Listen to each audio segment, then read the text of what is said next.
You'll likely hear the familiar sound of those bells ringing outside of stores in Middle Tennessee this year. The Salvation Army's annual Red Kettle Challenge is underway across the country. We're joined now by Captain Patricia Knott to talk more about how things are going so far this year. Good morning, Captain Knott. We appreciate you being here. Good morning. It's a pleasure to be here. So tell us what the goal was for the Red Kettle Challenge this year, and where do you all stand now? Our goal for this year was $600,000, Okay. and we are just shy of that. But we have 2 ringing days left. Okay. And our online kettles will be available. They'll be accepting donations through December 31st. Okay. So they can go online and do that. Tell us how the online kettle actually works, and how long have y'all been doing this?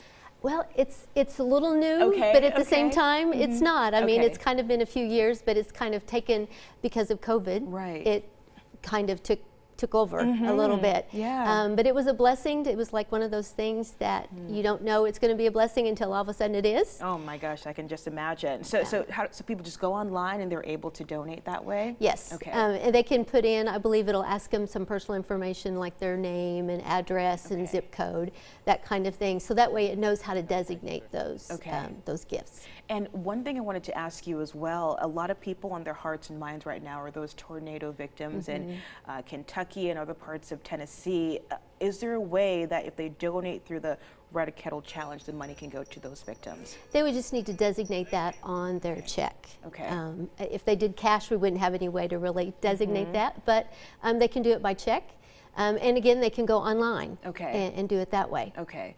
How does, as far as the donations are concerned, if someone goes by a store and they drop their dollar in, a kid drops in their coin, how does their money actually benefit the community? Explain that. Well, the Red Kettle really, it really is raising money for hope. And it changes lives. That's the hope that changes lives.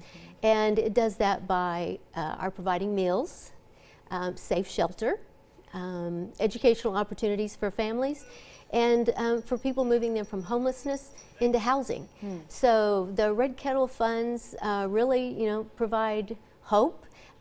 They change lives. Sometimes they save lives, but it restores hope. Wow, and it's such an easy way to donate it really is. as well. It is. And it's fun. We have to say thank you to so many of our generous donors and volunteers who are out there ringing. But they have so much fun, and that's what they talk about, is how much fun it is to give. Right, and I'm sure for kids too, for them to be involved, the kettle is right down close to their eye level. So, I mean, how important is it for families to get their children involved in something like this? Well, that starts that philanthropic sense within them to give to others who are less fortunate. There's always things going on in the world.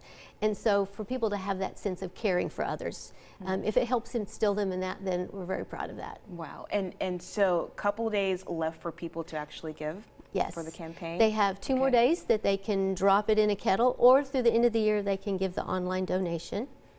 But we also have $80,000 left to match with our Survey Family Legacy Matching Gift. So people can go online and do that through the end of the year also. Okay, so is this matching whatever people donate? Yes, so you can have double the impact if you give for that. Amazing. Thank you so much for your time this morning, Captain Knott. We really appreciate it, and thanks for all you guys do for the community. Well, thank it's you. Invaluable. Thank you. Thank you. All right, folks, we're going to have all the information about how you can donate to the Red Kettle Challenge on our website, WKRN.com. We're going to have this whole segment posted there. But for now, I'll send it over to you, Christine.